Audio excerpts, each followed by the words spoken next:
প্রিয় ভাইয়া ও আপুরা, গত ক্লাসে আমরা পি ব্লকের গ্রুপ 13 এবং 14 নিয়ে বিস্তারিতভাবে আলোচনা করেছিলাম। আজকে আমরা গ্রুপ 15 থেকে 18 পর্যন্ত বিস্তারিত আলোচনা করব। আমি তোমাদের সাথে রয়েছে আশিক শাহ। চলো শুরু করা যাক। গ্রুপ 15-এর ক্ষেত্রে আমরা দেখতে পাচ্ছি এখানে 5টি মৌল রয়েছে: নাইট্রোজেন, ফসফরাস, আর্সেনিক, অ্যান্টিমনি এবং বিসমাথ। এদের ক্ষেত্রে নাইট্রোজেন এবং ফসফরাস হচ্ছে অধাতু, আর্সেনিক এবং অ্যান্টিমনি হচ্ছে অপধাতু এবং বিসমাথ হচ্ছে ধাতু।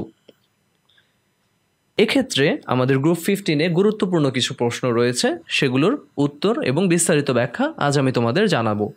প্রথম প্রশ্নটি হচ্ছে, নাইট্রোজেন পেন্টাক্লোরাইড গঠিত না হলেও ফসফরাস পেন্টাক্লোরাইড গঠিত হয় কেন?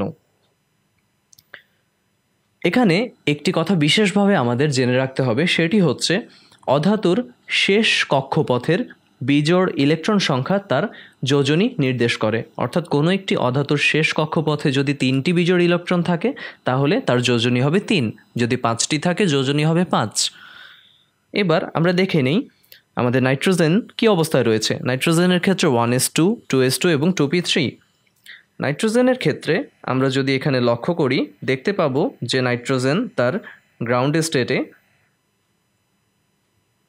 1s, এখানে 2টি ইলেকট্রন রয়েছে, 2s, এখানেও 2টি ইলেকট্রন রয়েছে, এবং 2p, এখানে টোটাল অরবিটাল 3টি এবং প্রতিটিতে একটি করে বিজোড় ইলেকট্রন রয়েছে হুন্ডের নীতি অনুযায়ী। আমরা সবাই গুণগত রসায়ন অধ্যায়টিতে হুন্ডের নীতি পড়ে এসেছি যে সমশক্তি সম্পন্ন অরবিটালে ইলেকট্রন সমূহ সর্বাধিক অযুগ্ম অবস্থায় মানে বিজোড় অবস্থায় বিরাজ করে এবং অযুগ্ম ইলেকট্রনের স্পিনগুলো একমুখী হয়। পরবর্তীতে আমরা ফসফরাসের ক্ষেত্রে দেখতে পাচ্ছি তার ইলেকট্রন বিন্যাস নাইট্রোজেনের মতনই দেখতে, যেহেতু তারা গ্রুপ 15 থেকে বিলং করছে। 2s2, 2p3, এখানে হচ্ছে 3s2, 3p3। এখানে ফসফরাসের ক্ষেত্রে আমরা GS, এখানে নাইট্রোজেনের ক্ষেত্রে দেখেছিলাম GS, এটা ইন্ডিকেট করছে গ্রাউন্ড স্টেট মানে তার আদি বা ভূমি অবস্থা। তাহলে ফসফরাসের ক্ষেত্রে 1s2, 2s2, 2p, এখানে 6টি, এই জন্য 3টা অরবিটালে 2 2 2, অর্থাৎ 6টি ইলেকট্রন, অর্থাৎ পরিপূর্ণ অবস্থায় আমি দেখতে পাচ্ছি। 3s 2টি, 3p আগের মতন 3টি বিজোড় ইলেকট্রন দেখতে পাচ্ছি। এবার ফসফরাসের ক্ষেত্রে 3d অরবিটাল হওয়া সম্ভব, ওকে, কারণ 3s 3p 3d পসিবল আমরা জানি। এবার কিন্তু তার 3dতে কোনো ইলেকট্রন নেই। কিন্তু কখনো যদি ফসফরাস উত্তেজিত হয়, সেক্ষেত্রে উত্তেজিত অবস্থায় তার শেষ কক্ষপথ থেকে, মনে রাখতে হবে প্রথম বা দ্বিতীয় কক্ষপথ থেকে নয়, কোনো একটি পরমাণুর শেষ কক্ষপথ থেকে ইলেকট্রন জোড় ভাঙতে পারে উত্তেজিত হওয়ার সময়। এবং আমরা দেখতে পাচ্ছি এখানে 3s থেকে ইলেকট্রন জোড়টি ভেঙে একটি ইলেকট্রন 3dতে চলে গেল। এতে করে আমার সুবিধা কি হলো? আমরা দেখতে পাচ্ছি এই ফসফরাস অধাতুটির শেষ কক্ষপথে বিজোড় ইলেকট্রন সংখ্যা দাঁড়িয়েছে সর্বমোট 5টি। তার মানে এবার সে 5 যোজনী প্রদর্শন করতে পারে। পূর্বে দেখলাম আমরা ফসফরাস 3 যোজনী প্রদর্শন করছে, এবার আমরা দেখতে পাচ্ছি ফসফরাস 5 যোজনী প্রদর্শন করছে। শুধুমাত্র এ কারণের জন্যই আমরা দেখতে পাই যে নাইট্রোজেন শুধু ট্রাইক্লোরাইড সম্ভব, পেন্টাক্লোরাইড সম্ভব না, কারণ তার তো কোনো ডি অরবিটাল নেই যে এখান থেকে ইলেকট্রন জোড় ভেঙে উপরে যাবে, এরকম কোনো সম্ভাবনা নাইট্রোজেনের ক্ষেত্রে থাকে না। ফসফরাসের ক্ষেত্রে আমরা দেখতে পাচ্ছি সে ফসফরাস ট্রাইক্লোরাইড এবং পেন্টাক্লোরাইড দুটোই বানাতে পারে, কারণ একবার তার যোজনী 3, একবার তার যোজনী 5। আর এটা শুধুমাত্র সম্ভব হয়েছে অধাতুর শেষ কক্ষপথের বিজোড় ইলেকট্রনের উপস্থিতি যোজনী নির্দেশ করার কারণে। এর পরবর্তী প্রশ্নটি হচ্ছে, নিষ্ক্রিয় মাধ্যম হিসেবে গ্রুপ 15-এর মৌল নাইট্রোজেন গ্যাস কেন ব্যবহার করা হয়? নাইট্রোজেনের ক্ষেত্রে তার ইলেকট্রন বিন্যাসের দিকে তাকালে আমরা দেখতে পাবো যে এখানে 2p3, অর্থাৎ p এর ক্ষেত্রে আমরা জানি যে যদি সেখানে 6টি ইলেকট্রন থাকে তাহলে p সবচেয়ে সহিস্থিত, এবং কোনো একটি অরবিটাল তার যতটুকু ক্যাপাসিটি রয়েছে, ধারণ ক্ষমতা রয়েছে, অতটুকু ইলেকট্রন যদি সেখানে থাকে সেটিকে পূর্ণ বলা হয় এবং তার স্থিতিশীলতা সবচেয়ে বেশি।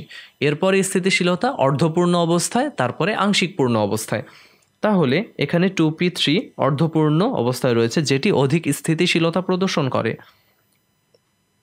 এবং এখানে নাইট্রোজেন গ্যাস N2 গঠিত হয় শক্তিশালী ত্রিবন্ধন দ্বারা এবং নাইট্রোজেন গ্যাসের এই ত্রিবন্ধনটি ভাঙতে প্রায় 3000 ডিগ্রি সেলসিয়াস তাপমাত্রা লাগে। তাই আমরা নিষ্ক্রিয় মাধ্যম হিসেবে নাইট্রোজেন গ্যাসকে ব্যবহার করে থাকি। পরবর্তী প্রশ্ন, PH3 অপেক্ষা NH3 মানে অ্যামোনিয়া তীব্র অথবা ক্ষারধর্মী কেন? এখানে আমরা দুইজনের গাঠনিক সংকেত দেখতে পাচ্ছি। এর কারণ হচ্ছে যে আমরা এখানে নাইট্রোজেনের ক্ষেত্রে তার তড়িৎ ঋণাত্মকতার মানটি দেখতে পাচ্ছি 3 এবং ফসফরাসের ক্ষেত্রে তড়িৎ ঋণাত্মকতা হচ্ছে 2.1। নাইট্রোজেনের ক্ষেত্রে তড়িৎ ঋণাত্মকতা বেশি, এটি তার তীব্র বা ক্ষারধর্মী হওয়ার অন্যতম একটি কারণ। আরও একটি কারণ রয়েছে, সেটি হচ্ছে ফসফরাসের তুলনায় নাইট্রোজেনের আকার ছোট। এবার আমরা চলে যাচ্ছি গ্রুপ 16তে। গ্রুপ 16তে আমরা 5টি মৌল দেখতে পাচ্ছি: অক্সিজেন, সালফার, সেলেনিয়াম, টেলুরিয়াম এবং পোলোনিয়াম। অক্সিজেন এবং সালফার এখানে অধাতু, সেলেনিয়াম অপধাতু, টেলুরিয়াম এবং পোলোনিয়াম হচ্ছে ধাতু। গ্রুপ 16কে বলা হয় চালকোজেন্স, অর্থাৎ এখানে আমরা যে মৌলগুলো দেখতে পাই এই মৌলগুলো আকরিক উৎপাদনকারী মৌল।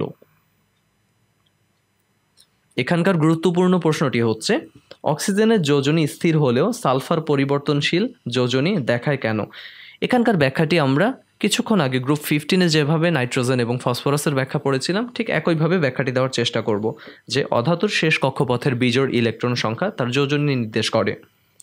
তাহলে অক্সিজেনের ক্ষেত্রে আমরা দেখতে পাচ্ছি 1s2 2s2 2p4।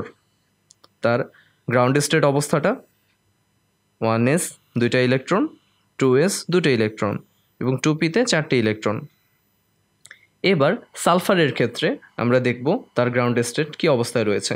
সালফারের ক্ষেত্রে 3s দিয়ে এবার শুরু করছি, কারণ 1s 2s 2p এর তো কোনো ভূমিকা থাকে না যোজনীর ক্ষেত্রে, কারণ এগুলো ভিতরের দিকে শক্তি স্তর। তাহলে আমরা 3s-এ দেখছি 2টি ইলেকট্রন, 3p-তে 4টি ইলেকট্রন। এবার যেহেতু এটি সালফার, এর ক্ষেত্রে 3s 3pর সাথে 3dরও অস্তিত্ব থাকবে, কিন্তু 3d প্রথম দিকে ফাঁকা থাকে। যখন আদি বা ভূমি অবস্থায় থাকে তখন 3d অরবিটালে কোনো ইলেকট্রন থাকে না। এর পরবর্তীতে দেখা যায় যে সালফার যখন উত্তেজিত হয় তখন সে তার শেষ কক্ষপথে অর্থাৎ 3 নম্বর শক্তি স্তরে যে জোড় ইলেকট্রনগুলো রয়েছে সেই জোড়গুলো ভাঙতে পারে, ভেঙে সেই ইলেকট্রন বিজোড় অবস্থায় 3dতে পৌঁছে দেয়। তাহলে প্রথমে আমরা দেখলাম যে একটি জোড় ভেঙে গেল, পরবর্তী চিত্রে আমরা দেখতে পাচ্ছি যে আরেকটি জোড়ও ভেঙে গেল। তাহলে প্রথমে আমরা দেখলাম যে সালফার এখানে 2টি বিজোড় ইলেকট্রন প্রদর্শন করছে তার শেষ কক্ষপথে। দ্বিতীয় উত্তেজিত অবস্থায় আমরা দেখতে পাচ্ছি এবার বিজোড় ইলেকট্রনের সংখ্যা 4টি, এবং তৃতীয় চিত্রে আমরা সালফারের ক্ষেত্রে দেখতে পাচ্ছি তার বিজোড় ইলেকট্রনের সংখ্যা শেষ কক্ষপথে গিয়ে দাঁড়াচ্ছে 6টিতে। অর্থাৎ সালফার একই সাথে 2, 4 এবং 6 যোজনী প্রদর্শন করতে পারে, কিন্তু অক্সিজেনের ক্ষেত্রে সেটি সম্ভব নয়, কারণ তার তো 2D অরবিটাল সম্ভব নয়। তাই অক্সিজেনের যোজনী স্থির হলেও সালফার পরিবর্তনশীল যোজনী প্রদর্শন করে। এরপরে আমরা চলে যাচ্ছি গ্রুপ 17-এ। গ্রুপ 17 আমাদের অতি পরিচিত একটি গ্রুপ, আমরা এদেরকে হ্যালোজেন নামে চিনি। ফ্লোরিন, ক্লোরিন, ব্রোমিন, আয়োডিন এবং অ্যাস্টেটিন, এরা সবাই দ্বিপারমাণবিক গ্যাস। দ্বিপারমাণবিক মৌল সকলেই গ্যাস নয়, ফ্লোরিন এবং ক্লোরিন হচ্ছে গ্যাস, ব্রোমিন তরল এবং আয়োডিন হচ্ছে কঠিন। ফ্লোরিন এবং ক্লোরিন গ্যাস হওয়ায় তারা বর্ণহীন, ব্রোমিন তরল কিন্তু তার বর্ণটি হচ্ছে লাল, এবং আয়োডিনের ক্ষেত্রে সে কঠিন এবং তার বর্ণটি হচ্ছে বেগুনি। এদেরকে আমরা বলছি হ্যালোজেন্স, আমাদের অতি পরিচিত একটি গ্রুপ। এই হ্যালোজেনের অর্থ হচ্ছে সামুদ্রিক লবণ উৎপাদনকারী মৌল, এবং আমরা জানি যে আমরা খাবার লবণ হিসেবে সোডিয়াম ক্লোরাইডকে পেয়ে থাকি। এখানে আমাদের গুরুত্বপূর্ণ একটি বৈশিষ্ট্য নিয়ে আমরা আলোচনা করব, সেটি হচ্ছে হ্যালোজেন হাইড্রাসিড, অর্থাৎ হ্যালোজেন দ্বারা যে অ্যাসিডগুলো গঠিত হয়। হাইড্রোক্লোরিক অ্যাসিডকে আমরা সবাই খুব ভালোভাবে চিনি। আরও রয়েছে হাইড্রো আয়োডিক, হাইড্রোব্রোমিক, হাইড্রোফ্লোরিক অ্যাসিড। এদের সক্রিয়তা ক্রমটি হচ্ছে, আমরা দেখলাম যে এখানে হাইড্রো আয়োডিক অ্যাসিড সবচেয়ে বেশি, তারপরে হাইড্রোব্রোমিক, এরপরে হাইড্রোক্লোরাইড, এরপরে হচ্ছে হাইড্রোফ্লোরিক। এদেরকে আমরা অন্যভাবে বলতে পারি hydrogen iodide, hydrogen bromide, hydrogen chloride এবং হাইড্রোজেন ফ্লোরাইড। কেন এদের ক্ষেত্রে সক্রিয়তার ক্রমটি এরকম হচ্ছে? এর কারণ হিসেবে আমি কিছু ছবি তোমাদেরকে দেখাই। প্রথমে আমরা দেখতে পাচ্ছি হাইড্রোজেন আয়োডাইড, এরপর হাইড্রোজেন ব্রোমাইড, হাইড্রোজেন ক্লোরাইড এবং হাইড্রোজেন ফ্লোরাইড। এদের ক্ষেত্রে হাইড্রোজেন কমন, কিন্তু আয়োডিন, ব্রোমিন, ক্লোরিন আর ফ্লোরিনের ক্ষেত্রে দেখতে পাচ্ছি আমরা যে আকার হ্রাস পাচ্ছে। এর ক্ষেত্রে তাহলে প্রতিটি বন্ধনে আকারে অসমতা প্রদর্শিত হচ্ছে। কীরকম সেটা? হাইড্রোজেন ফ্লোরাইড খুব সুষমভাবে একটি বন্ধন করছে, কারণ হাইড্রোজেন এবং ফ্লোরিনের আকৃতি প্রায় কাছাকাছি ধরে নিচ্ছি।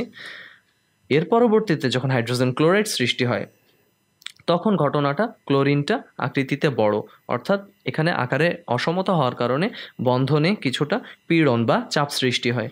যখন হাইড্রোজেন ব্রোমাইড সৃষ্টি হয় সেক্ষেত্রে দেখতে পাচ্ছি আকারে অসমতাটা আরও বেশি, এখানে বন্ধনে পীড়ন বা চাপটা আরও বেশি পড়ে। হাইড্রোজেন আয়োডাইডের ক্ষেত্রে বন্ধনের চাপ আরও বেশি বেড়ে যায়। বন্ধনে চাপ বেশি বাড়লে বন্ধনটি বেশিক্ষণ স্থিতিশীল থাকতে পারে না, সেটি খুব দ্রুত ভেঙে যায়। এবং আমরা জানি যে বন্ধন যত দ্রুত ভাঙবে তত হাইড্রোজেন মানে H+ আমাদের বন্ধন থেকে মুক্ত হয়ে চলে আসবে। এবং আমরা অ্যাসিডের ক্ষেত্রে জানি যেই অ্যাসিড যত দ্রুত H+ দান করতে বা ত্যাগ করতে পারবে সেটি তত বেশি সক্রিয়। তাহলে আকারে অসমতার কারণে এখানে বন্ধনে পীড়ন বাড়ছে, আর পীড়ন বাড়ার কারণে বন্ধন ভেঙে যাচ্ছে। যার বন্ধন যত দ্রুত ভাঙবে সে তত দ্রুত H+ দান করবে। সেই অনুযায়ী এখানে হাইড্রোজেন আয়োডাইড সবচেয়ে বেশি সক্রিয়, তারপরে হাইড্রোজেন ব্রোমাইড, হাইড্রোজেন ক্লোরাইড এবং হাইড্রোজেন ফ্লোরাইড। এদেরকে আমরা অ্যাসিড হিসেবেও নাম বলতে পারি, হাইড্রোক্লোরিক, হাইড্রোফ্লোরিক, হাইড্রোব্রোমিক, হাইড্রোআয়োডিক। এই সক্রিয়তার ক্রমটি আমরা খুব ভালোভাবে মনে রাখবো, এটি পরীক্ষায় বারবার আসে। এরপরে আমরা চলে যাচ্ছি গ্রুপ 18-তে। গ্রুপ 18-র নিষ্ক্রিয় গ্যাসগুলো আমাদের খুবই পরিচিত, আমরা খুব ছোটোবেলা থেকেই এদের নামগুলো জেনে আসছি বা শুনে আসছি। এখানে রয়েছে হিলিয়াম, নিয়ন, আর্গন, ক্রিপ্টন, জেনন, রেডন। এদেরকে নিষ্ক্রিয় বা বিরল বা অভিজাত গ্যাস বলা হয়, ইংরেজিতে নোবেল গ্যাস। এদের ইলেকট্রন বিন্যাস হচ্ছে NS2 এবং Np6।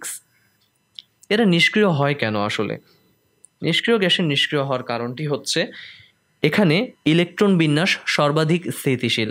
আমরা দেখতে পাই যে হিলিয়ামের ক্ষেত্রে তার 1s2, অর্থাৎ এসে সর্বোচ্চ ইলেকট্রন ধারণ ক্ষমতা 2টি এবং 2টিই রয়েছে, তার মানে সবচেয়ে বেশি স্থিতিশীল।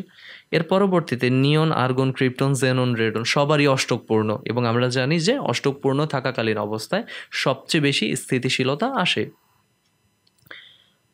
এরপরে দ্বিতীয় কারণটি হচ্ছে ইলেকট্রনের প্রতি এদের আসক্তির মান শূন্য।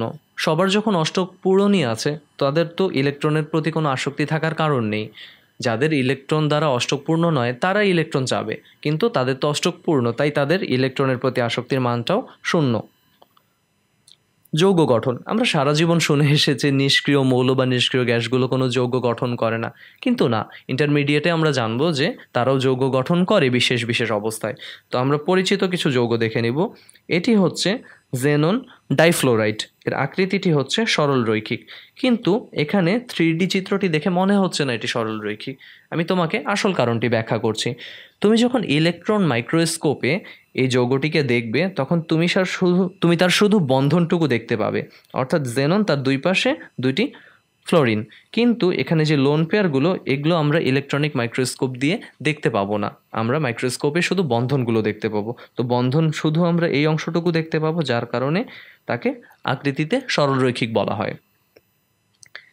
এরপরে আমরা দেখতে পাচ্ছি জেনন টেট্রাফ্লোরাইড, যার আকৃতিটি হচ্ছে সমতলীয় বর্গাকার। কেন সমতলীয় বর্গাকার? আগের মতন, কারণ এখানে আমরা এই 4টি বন্ধন শুধু দেখতে পাবো, যেটাকে আমরা প্রায় যোগ করলে বর্গক্ষেত্রের মতন আকৃতি ধারণ করতে পারে, এজন্য একে বলা হয়ে থাকে সমতলীয় বর্গাকার। লাস্টে যে যৌগটি রয়েছে সেটির নাম হচ্ছে জেনন হেক্সাফ্লোরাইড। তার আকৃতি হচ্ছে পঞ্চকোণীয় দ্বিপিরামিড। এই আকৃতিটি এখন তোমাদের দেখানোটা কঠিন, আমরা যখন সংকরণ পড়ব তখন ভাইয়া এই আকৃতিটি তোমাদের 3D মডেল দ্বারা দেখাবো।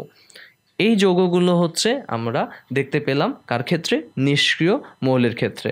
এছাড়াও কিছু ক্ল্যাথোরেট এবং ইন্টারস্টেশিয়াল যৌগ নিষ্ক্রিয় মৌল দ্বারা গঠিত হয়ে থাকে, যেগুলো নিয়ে আমরা পরবর্তীতে আলোচনা করব। তাহলে আজকে আমরা গ্রুপ 15 থেকে গ্রুপ 18 মৌলসমূহের বিস্তারিত কিছু তথ্য এবং কিছু গুরুত্বপূর্ণ প্রশ্নের উত্তর জানলাম। পরবর্তী ক্লাসে, পরবর্তী ভিডিওতে আমরা সবচেয়ে গুরুত্বপূর্ণ ডি ব্লক মৌল এবং অবস্থান্তর মৌল নিয়ে আলোচনা করব। তাই আগামী ভিডিওর দেখার আমন্ত্রণ জানিয়ে আজকে এখানেই শেষ করছি। আল্লাহ হাফেজ।